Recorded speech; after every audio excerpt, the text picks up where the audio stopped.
جھکی ہوئی شاخ پھلدار ضرور ہوتی ہے، مگر زیادہ جھکی ہوئی شاخ راستہ چلنے والوں کے لیے مسئلہ بھی بن سکتی ہے۔ اگر کوئی یہ کوشش کرتا ہے کہ سب اسے اچھا سمجھیں تو وہ بے وقوفوں کا سردار ہے۔ مجھے کوئی اور ثبوت درکار نہیں ہے، صرف میرے انگوٹھے کی تخلیق ہی خدا کے وجود کی گواہی ہے۔ جن لوگوں میں قابلیت ہوتی ہے انہیں کہنے کی ضرورت نہیں ہوتی، بلکہ وہ ہر جگہ پسند کیے جاتے ہیں۔ جن کے پاس سکے تھے وہ مزے سے بارش میں بھیگتے رہے، اور جن کے پاس نوٹ تھے وہ چھت تلاش کرتے رہ گئے۔ بھوک صرف کھانے کے لیے نہیں لگتی، بعض دفعہ لفظوں کے لیے بھی لگتی ہے، اور ایک جملے کے لیے بھی لگتی ہے کہ مجھے تم سے محبت ہے۔ رشتے اگر بکھر جائیں تو آگ لگانے والے بڑھ جاتے ہیں۔ اپنے غموں اور پریشانیوں کو سینے میں دفن کر دو، اگر انہیں چہرے پہ سجاؤ گے تو کمزور ہو جاؤ گے۔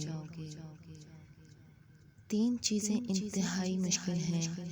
نمبر 1 راز کو راز رکھنا، نمبر 2 بے عزتی کو بھول جانا، نمبر 3 فرصت کا صحیح استعمال کرنا۔ جو عورت کسی غیر مردوں کے ساتھ ناجائز تعلقات رکھتی ہے پھر وہ جائز تعلقات نبھانے سے قاصر ہو جاتی ہے۔ ہر انسان کے ساتھ چلنا یا نہ چلنا آپ کی ہے، لیکن کوشش کریں جس کے ساتھ بھی چلیں، جب تک بھی چلیں مخلص ہو کر چلیں۔ زندگی ایک بہت خوبصورت ہے، اسے بوریت میں ضائع کرنا حماقت ہے، اس لیے ہر حال میں خوش رہیں اور مسکراتے رہیں۔ کمزور لوگ بدلہ لیتے ہیں، مضبوط لوگ معاف کر دیتے ہیں، اور ذہین لوگ نظر انداز کر دیتے ہیں۔ غلاموں میں سب سے پہلے تعلیم چھینی جاتی ہے، کیونکہ آزادی حاصل کرنے کی آرزو کو چنگاری علم دیتا ہے۔ اللہ تعالیٰ کے راستے پر چل پڑے ہو تو تیز بھاگو، تیز بھاگنا اگر مشکل ہے تو آہستہ بھاگو، تھک گئے ہو تو چل لو، یہ بھی نہیں کر سکتے تو گھسٹ لو، مگر واپسی کا راستہ کبھی نہ چھوڑنا۔ جو آنکھ مائنس دیکھنے کی عادی ہو جائے تو اسے پلس میں بھی 2 مائنس نظر آتے ہیں۔ جس نے اپنے دن کی ابتدا آخرت کی فکر میں کی، وہ بغیر دولت کے غنی، بغیر اہل کے مانوس، اور بغیر خاندان کے عزت دار بن جاتا ہے۔ دنیا کی نعمتیں ہمیشہ کے لیے عطا نہیں کی جاتی، نہ جوانی سدا قائم رہتی ہے، نہ روب و دبدبہ، نہ شان و شوکت، اور نہ ہی صحت، لہٰذا عاجزی اور انکساری کا دامن کبھی نہ چھوڑیں۔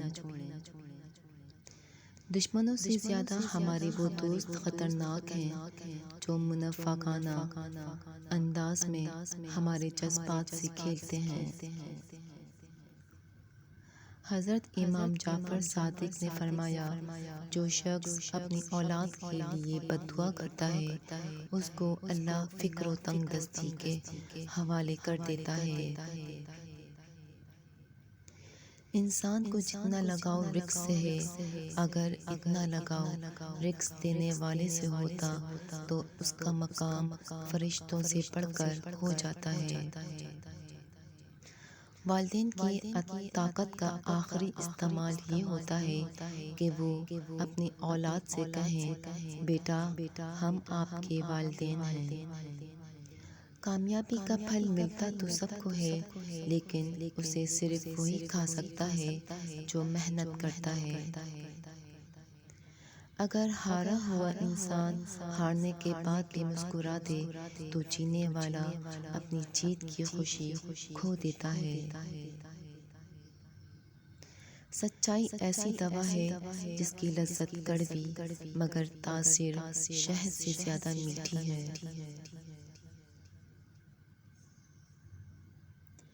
اگر گھر میں تینوں وقتوں کا کھانا بن رہا ہے، مہمان بھوکا نہیں جا رہا، ضرورت مند کی مدد ہو رہی ہے اور اولاد کو تعلیم مل رہی ہے، تو آپ امیر ترین انسان ہیں۔ جس کی بیوی ہر دعوت پر جاتی ہے اور جس کا گھوڑا ہر جگہ سے پانی پیتا ہے، تو اس کے پاس اچھی بیوی ہے اور نہ اچھا گھوڑا۔ شکوے بہت عزت دار ہوتے ہیں، سب کے ساتھ نہیں ہوتے اور سب کے سامنے بھی نہیں ہوتے۔ انسان کا جسم اس کا فرعون ہے اور وہ باہر بھاگا پھرتا ہے کہ دشمن کہاں ہے، اور نفس جسم کے گھر میں نازوں میں پل رہا ہے۔ فضیلتیں اللہ کی طرف سے ملتی ہیں، پھر اسی کی جانب سے تبدیلیاں ہو جاتی ہیں، اس لیے اس کے فضل پر جان اور دل سے سجدہ بجا لاؤ۔ خود سے محبت کریں اور خود کی پرواہ کریں، اپنے لیے سوچیں، اپنی ذات کے فیصلے کرنا سیکھیں۔ کیا خود سے محبت کرنے کے لیے اتنا کافی نہیں ہے کہ اللہ آپ سے محبت کرتا ہے؟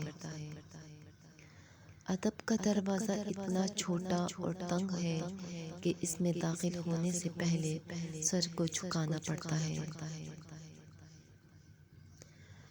مشورہ ایسے لوگوں سے کرو جو خدا سے ڈرتے ہوں۔ محبت کوشش یا محنت سے نہیں ہوتی، یہ عطا ہے، یہ نصیب ہے، بلکہ بڑے ہی نصیب کی بات ہے۔ زمین کے سفر میں اگر کوئی چیز آسمانی ہے تو وہ محبت ہے۔ اللہ کی مرضی اور اپنی مرضی کے درمیان فرق کا نام غم ہے۔ چھوٹے درجے کے لوگ بحث کرتے ہیں اور بڑے درجے کے لوگ ادب کرتے ہیں۔ ایک نسل کی جہالت دوسری نسل کی روایت اور تیسری نسل کا عقیدہ بن جاتی ہے۔ گھر آئے مہمان کو کھانے پینے کے لیے پوچھنا آدھا انکار ہے۔ بغیر پوچھے جو کچھ دستیاب ہو سامنے رکھیں، اس سے گھر میں برکت بھی آئے گی اور اللہ بھی خوب راضی ہوگا انشاءاللہ۔ آنسو وہ خون ہے جسے غم نے پانی بنا دیا۔ میری زندگی کی نیک کمائی درود شریف ہے۔ عورت کو ایک لمحے کے لیے بھی محبت کا احساس ملے تو وہ اس لمحے میں قید ہو جاتی ہے۔ ہر مرد کی بیوی اس کے لیے ہیرے کی طرح ہے اور دوسری عورتیں لوہے، تو پھر وہ شخص عقل مند کیسے ہو سکتا ہے جو ہیرے کو چھوڑ کر لوہے کے پیچھے بھاگے؟